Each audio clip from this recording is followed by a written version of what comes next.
जय हिंद दोस्तों।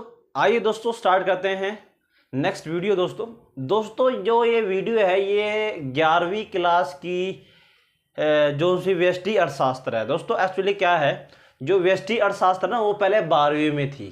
ठीक है, पहले 12वीं में थी, लेकिन अभी पिछले से पिछले साल में ये 11वीं में हो गई। ठीक, व्यष्टि अर्थशास्त्र 11वीं में चली गई।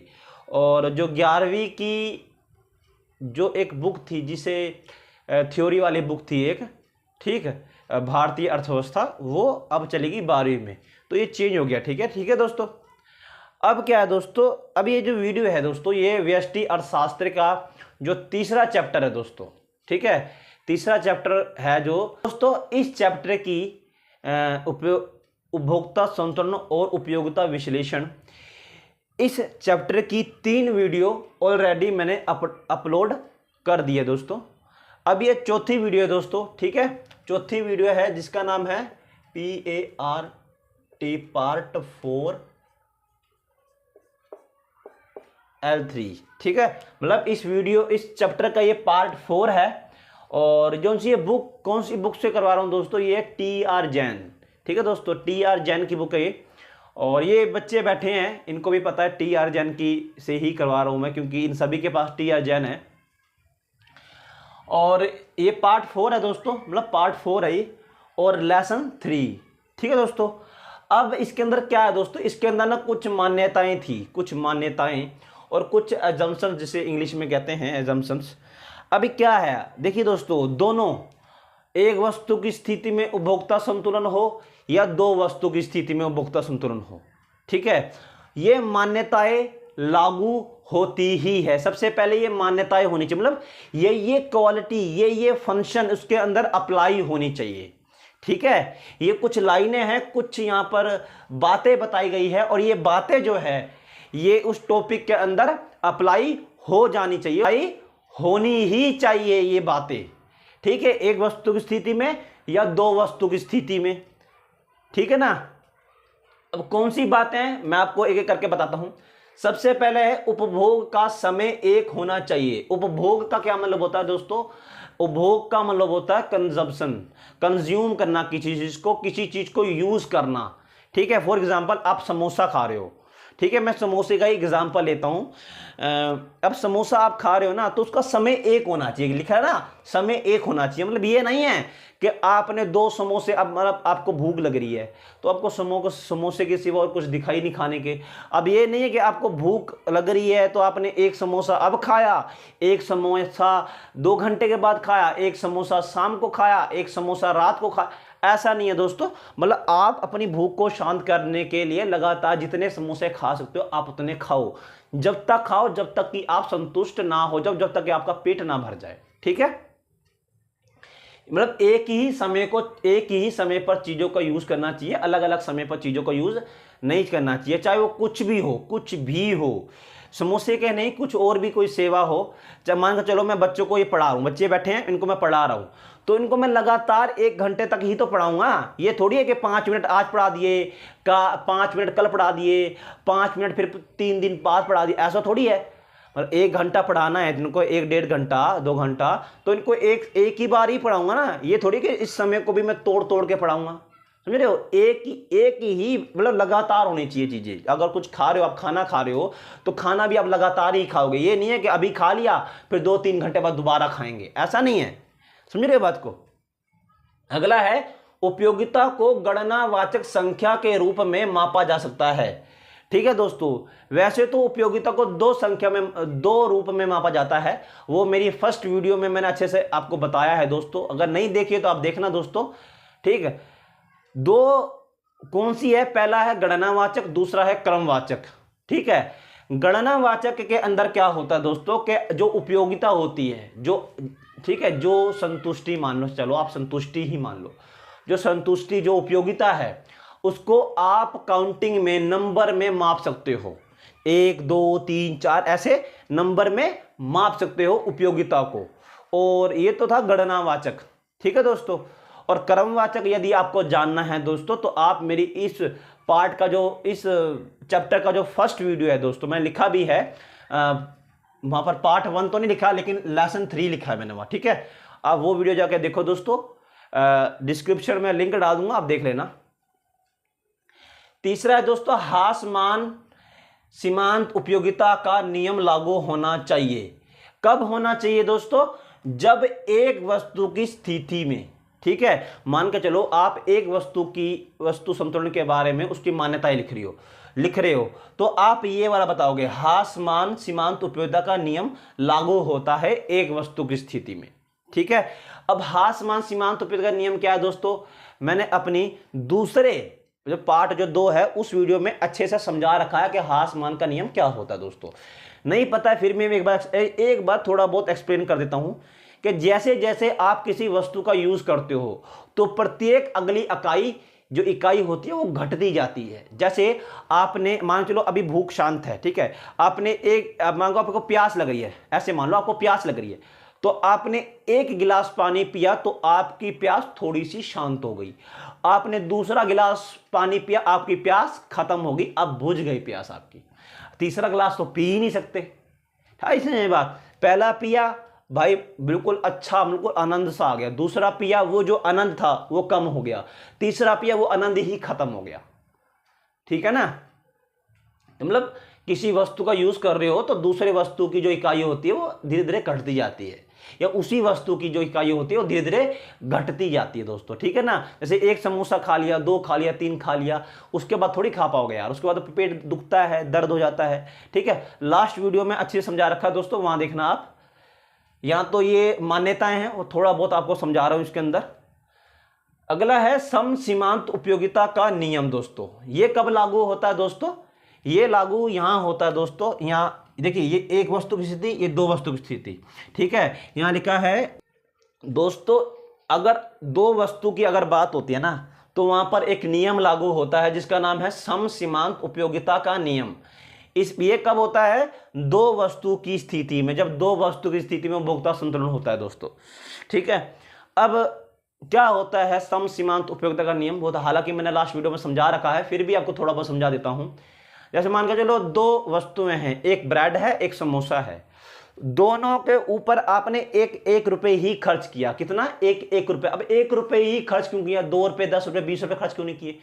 यहां कहने का ये मतलब है सम सीमांत। जैसे सीमांत आता है दोस्तों तो आप जैसे मैंने आपको बताया था सीमांत उपयोगिता के बारे में, तो वहां पर क्या होता है, जैसे एक अतिरिक्त इकाई का यूज करते हैं तो जो कुल उपयोगिता होती है उसमें परिवर्तन आता है, उसमें जो चेंज आता है वही सीमांत उपयोगिता कहलाता है, ठीक है। एक अतिरिक्त, तो यहां पे अगर आप 1 रुपए का यूज कर रहे हो, फॉर एग्जांपल 1 रुपया आपने ब्रेड ले लिया, 1 रुपए का, मान लो 1 रुपए का ब्रेड कहीं से मिल रहा है तो आपने वहां से ले लिया, और 1 रुपए का आपने कहीं से समोसा भी ले लिया। अब देखिए, जो मजा 1 रुपए का ब्रेड खाने में आ रहा ना, वही सेम टू सेम मजा आपको 1 रुपए का समोसा खाने में भी आना चाहिए। मतलब दोनों से समान, इक्वल संतुष्टि प्राप्त होनी चाहिए, बराबर संतुष्टि प्राप्त होनी चाहिए, ठीक है। उसे कहते हैं सम सीमांतता का नियम दोस्तों। अगला है उपभोक्ता व्यवहार विवेकशील होना चाहिए। अगला है उपभोक्ता का व्यवहार विवेकशील होना चाहिए। विवेकशील का क्या मतलब है दोस्तों? कि वो भेदभाव ना करे, समान, मतलब समझदार होना चाहिए। उपभोक्ता कौन होता है? एक कंज्यूमर, एक कस्टमर, ठीक है। मान चलो मैं सामान लेने गया किसी दुकान पे, तो मैं उपभोक्ता हूं ना भाई, मैं कस्टमर हूं ना भाई, ठीक है। वो उपभोक्ता होता है, तो उसका जो व्यवहार है वो विवेकशील होना चाहिए, मैं समझदार वाला उसका व्यवहार होना चाहिए। ये ना हो कि वो दे के 20 रुपए आ रहा है और सामान 5 रुपए का लेके आ रहा है, ऐसा नहीं होना चाहिए। मतलब अगर वो 20 रुपए लेके जा रहा है तो 20 रुपए का वो वही खरीदेगा जिससे उसको ज्यादा संतुष्टि, अधिकतम संतुष्टि प्राप्त हो, ठीक है। समझ में आई? मान के चलो मुझे 20 रुपए के एक छोले भटूरे लेने हैं या छोले कुलचे लेने हैं, मान के चलो छोले कुलचे लेने हैं, और मैं उसकी जगह पर मोमोज ले आया, तो ये गलत है भाई। जो मैंने सोच के गया था मुझे वही चाहिए, ठीक है ना। वो ऐसा नहीं है कि भाई देख, जहां आप सेटिस्फाई हो, जहां आप संतुष्ट हो दोस्तों, मान के चलो 20 रुपए आपने ऐसी चीज पे खर्च किए जहां से आपको ज्यादा खुशी मिली, ज्यादा अंदर से सुकून मिला, ज्यादा अंदर से संतुष्टि मिली, तो आप वहीं पर तो 20 रुपए को मानोगे कि हाँ यहाँ मेरे 20 रुपए लगाए, यहाँ फायदा कर गए 20 रुपए, मतलब मेरे को अंदर से संतुष्टि प्राप्त हुई, ठीक है। तो ऐसा व्यवहार होना चाहिए एक उपभोक्ता का, एक कंज्यूमर का। ये ना हो कि 20 रुपए किसी ऐसी वस्तु पे खर्च कर दिए कि बाद में पछतावा हो, ठीक है, ऐसा नहीं होना चाहिए, हमेशा संतुष्टि होनी चाहिए। तो ये थी दोस्तों शर्तें, सॉरी मान्यताएं थी। और जो ये मान्यता है ना दोस्तों, ये कुछ मान्यता मतलब कुछ ऐसी बातें थी जो एक वस्तु की स्थिति में भी, ठीक है, ये लिखा है एक वस्तु की स्थिति में ये वाला, दो वस्तु की स्थिति में भी ये वाला, मतलब दो वस्तु की स्थिति हो तो ये यहां आ जाएगा, एक वस्तु की स्थिति हो तो यहां आ जाएगा। मतलब एक वस्तु और दो वस्तु, दोनों वस्तुओं की स्थिति में ये कुछ बातें हैं वहां पर अप्लाई होनी चाहिए, वहां पर लागू होनी चाहिए दोस्तों, ठीक है। अगला है दोस्तों शर्तें, कंडीशंस। क्या है कि संतुलन की स्थिति में यह आवश्यक है कि वस्तु की कीमत उसकी सीमांत उपयोगिता के मुद्रिक मूल्य के बराबर हो, ठीक है दोस्तों। जैसे कि दोस्तों मैंने आपको ना फर्स्ट वीडियो में समझाया था कि ये समझाया था कि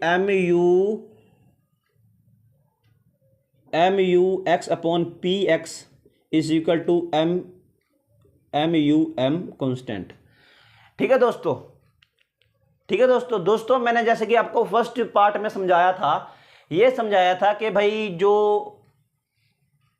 वस्तु है और किसी कोई भी एक वस्तु है, उस वस्तु पर आप क्या कर रहे हो, मानकर चलो जैसे कि लिखा ना कि ठीक है दोस्तों अब है ये कंडीशन, शर्तें। इसके अंदर क्या कह रहा है, इसमें ये कह रहा है, ये है एक वस्तु की स्थिति में, ठीक है, ये लिखा है एक वस्तु की स्थिति में।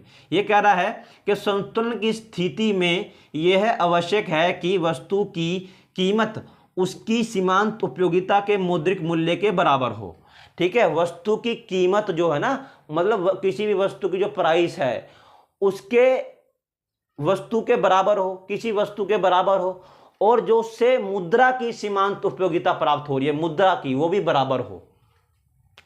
अब देखिए दोस्तों, जैसे कि यहां पर मैंने लिखा है PX is equal to MUX। ये कब होती है कंडीशन दोस्तों, ये कंडीशन तब होती है, देखिए जब ये नीचे वाला है ये इससे मल्टीप्लाई में चला जाएगा, ठीक है। जब ये मल्टीप्लाई में चला जाएगा तो ये कुछ ऐसा कहलाएगा, ऐसा बन जाएगा ये, ठीक है, ये ऐसा हो जाएगा। यहां से हटवा दूं तो सेकंड स्टेप ये ऐसा हो जाएगा, ठीक है दोस्तों, सेकंड स्टेप ऐसा हो जाएगा।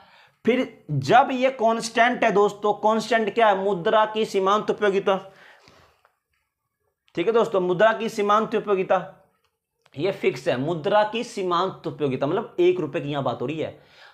जब भी सीमांत आए तो समझ जाना कि अगर कोई सीमांत वस्तु है तो एक वस्तु, सीमांत मुद्रा है तो 1 रुपया, ठीक है। अब ये कांस्टेंट है, अब ये कांस्टेंट है तो इसको हटा भी सकते हैं, कोई दिक्कत नहीं है, लो हटा दी, ठीक है। अब क्या हो गया, MUX is equal to PX, ठीक है, MUX is equal to PX मतलब वस्तु X की कीमत, ठीक है, वस्तु X की सीमांत उपयोगिता के बराबर है, जो मुद्रा के सीमांत उपयोगिता के भी बराबर है, ठीक है। कैसे दोस्तों, अब जैसे कि यह MUX बराबर था, अगर बराबर में यहां लिख दूं MUX तो बात एक ही है, ठीक है। मतलब वस्तु X के ऊपर हम खर्च पैसे जो कर रहे हैं, मानकर चलो कोई एक वस्तु है, उसका नाम वस्तु X है और उसके ऊपर मैं 5 रुपए खर्च कर रहा हूं, ठीक है, 5 रुपए खर्च कर रहा हूं, एक वस्तु है, क्योंकि वस्तु की सीमांत उपयोगिता कह रहा है वो, सीमांत ध्यान करें, सीमांत मतलब एक, तो वस्तु की सीमांत उपयोगिता, एक वस्तु के ऊपर मान चलो 5 रुपए खर्च कर रहा हूं, तो मुझे ना उस 5 रुपए से संतुष्टि, अधिकतम संतुष्टि प्राप्त होनी चाहिए, तब जाके मेरी ये PX is equal to MUX की कंडीशन बनती है दोस्तों, ठीक है दोस्तों। अगला है कि मुद्रा की सीमांत उपयोगिता क्या होनी चाहिए दोस्तों, ठीक है दोस्तों जो अगला पॉइंट है वो ये कहता है कि मुद्रा की सीमांत उपयोगिता स्थिर हो, मुद्रा की सीमांत उपयोगिता, ठीक है, मार्जिनल यूटिलिटी ऑफ मनी, नीचे M लिखा है ना, इसका नाम, इसको मनी बोलते हैं। क्या कह रहा है कि मुद्रा की सीमांत उपयोगिता, जैसे कि मैंने आपको यहां समझाया, मुद्रा की सीमांत उपयोगिता, जहां सीमांत है तो वहां एक की बात होती है, मतलब 1 रुपए क्या है, यहां फिक्स है, ठीक है। अगर आपको नहीं समझ में आ रही है तो आप लास्ट वीडियो देखना, आपको 100% फिर ये वीडियो फिर आराम से समझ में आएगी, ठीक है, क्योंकि ये तीसरे चैप्टर का लास्ट वाला थोड़ा सा पार्ट रह गया था, ये उसको समझा रहा हूं मैं, ठीक। नेक्स्ट ये है कि इसके अंदर हासमान सीमांत उपयोगिता का नियम लागू होता है। वही जैसे जैसे हम किसी वस्तु का यूज करते हैं तो प्रत्येक अगली इकाई क्या होती है, घटती जाती है। ठीक है, ये तो था ये। अब ये दोस्तों दो वस्तु की स्थिति में कुछ शर्तें होती हैं। देखिए, ये एक वस्तु की स्थिति में शर्तें थी और ये शर्त जो है ये एक वस्तु की स्थिति में जब उपभोक्ता संतुलन होती है ये वहां अप्लाई होती है दोस्तों। ठीक है, यहाँ ये शर्तें वहां पर अप्लाई होती है, वहां पर लागू होती है। ऐसी दो वस्तु की स्थिति में जब उपभोक्ता संतुलन होता है तो ये शर्तें अप्लाई होती है। क्या शर्तें हैं दोस्तों? कह रहा वस्तु एक्स पर खर्च किए गए प्रत्येक मतलब एक रुपए की सीमांत उपयोगिता वस्तु एक्स पर खर्च किए गए प्रत्येक रुपए की सीमांत उपयोगिता के बराबर हो। क्या कह रहा है कि अब दो वस्तु है, पहले एक वस्तु थी अब दो वस्तु है। एक मान कर चलो समोसा, एक कोई दूसरा लगा लो, एक एक्स है एक वाई वस्तु है, एक एक्स वस्तु एक वाई वस्तु। एक्स वस्तु के ऊपर भी मैंने 1 रुपये खर्च किया, वाई वस्तु के ऊपर भी 1 रुपये खर्च किया। अब इन दोनों से जो मेरे को संतुष्टि प्राप्त हो रही है वो बराबर होनी चाहिए। क्या होनी चाहिए?